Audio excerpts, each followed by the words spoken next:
here with Robert Califf, who's the Deputy Commissioner at the US FDA, and Taha Kass-Hout, who's the Chief Health Informatics Officer. They're presenting tomorrow at Big Data, but let's get a little preview of what they're going to talk about.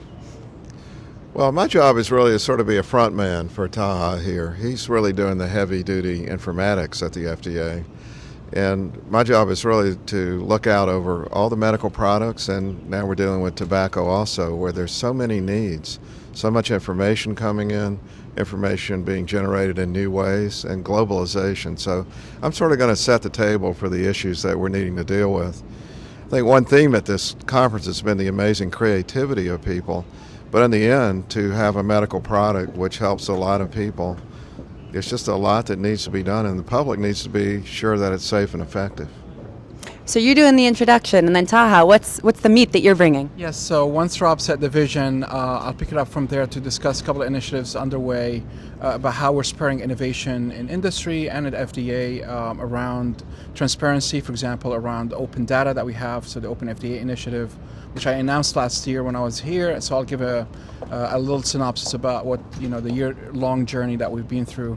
And also a couple of highlights around the Presidential Precision Medicine Initiative. And so I know you were a speaker last year as well. How has Big Data changed since last year's conference? Well, there's quite a bit of, it's still, we're trying to move beyond the buzzword and what that means. At the FDA we have, big data to us is not necessarily how large the data or, the volume and whatnot, it's how the data is interlinked.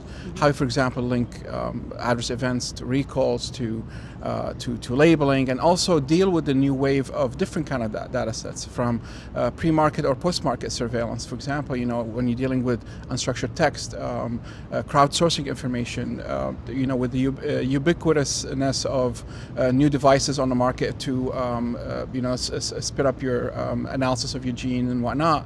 What does that mean, and how can we deal with this kind of different kind of data, and how that can be interrelated to the rest of the data sets that we have?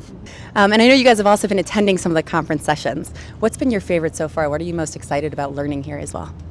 Just kind of getting a taste of the future, so to speak, and what's happening. I enjoyed really very much the crowdsourced discussion this morning and the science that goes behind it. At FDA, many don't think of FDA as a science organization, but we are, and there's a lot of scientific methods that need to go into the interpretation and analysis of this data. So going into understanding the analytics beyond the information and the gathering of information is something that really has been a highlight of this conference. Mm-hmm. I think the crowdsourcing and the social interaction information is the most exciting new thing. We've known that genetics and molecular interactions were going to be important. That's been developing, and that's evolving very nicely. But the ability to look at entire populations and how they interact, to see what happens in people's homes, of course, with their agreement. I would add to it, although I missed the discussion yesterday, I think tomorrow we'll be talking about ethics and what do people really want, and how should we do this? There's a lot unknown. Mm-hmm. It's a lot of fun to think about it. Yeah, it seems like a theme I've been hearing over and over again is kind of teamwork with big data. There's so much information to put together. We all have to work together to make it happen.